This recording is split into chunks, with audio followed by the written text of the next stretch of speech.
নমস্কাৰ শিক্ষাগুৰুসকল আমি সকলো সাৱধান হ'বলৈ হ'ল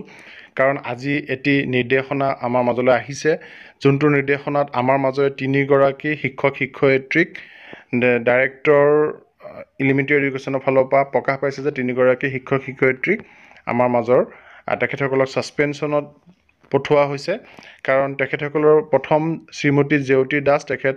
এছিষ্টেণ্ট টিচাৰ ভগামুৰ তিনিআলি LPS তেখেতৰ 21 আৰু 26 মাৰ্চত যি ইলেকশ্যন ট্ৰেইনিং আছিল তাত তেখেতক এবচেণ্ট পাইছে ইলেকশ্যন ট্ৰেইনিঙত অনুপস্থিত থকাৰ কাৰণে তেখেতক ছাছপেনশ্যনত দিয়া হৈছে শ্ৰী ফজলুল ৱাহিদ তেখেত হাতীআলি গাধৈ LPS তেখেতকো 21 আৰু 26 মাৰ্চত যি ইলেকশ্যন ট্ৰেইনিং আছিল তাত এবচেণ্ট পোৱা গৈছিল আৰু ৰন্তু বৰুৱা SM কঠালগুৰি MBS তেখেতক এলকহলিক ইনটক্সিকেশ্যনত তেখেতে ট্ৰেইনিং ভেনুত 29 মাৰ্চত উপস্থিত হৈছিলে এই অভিযোগত এই তিনিগৰাকী শিক্ষক শিক্ষয়িত্ৰীক ইমিডিয়েট এফেক্ট হোৱাকৈ ছাছপেনশ্যনত পঠোৱা হৈছে গতিকে আমি এই ক্ষেত্ৰত সাৱধান হ'ব হ'ল যে আমি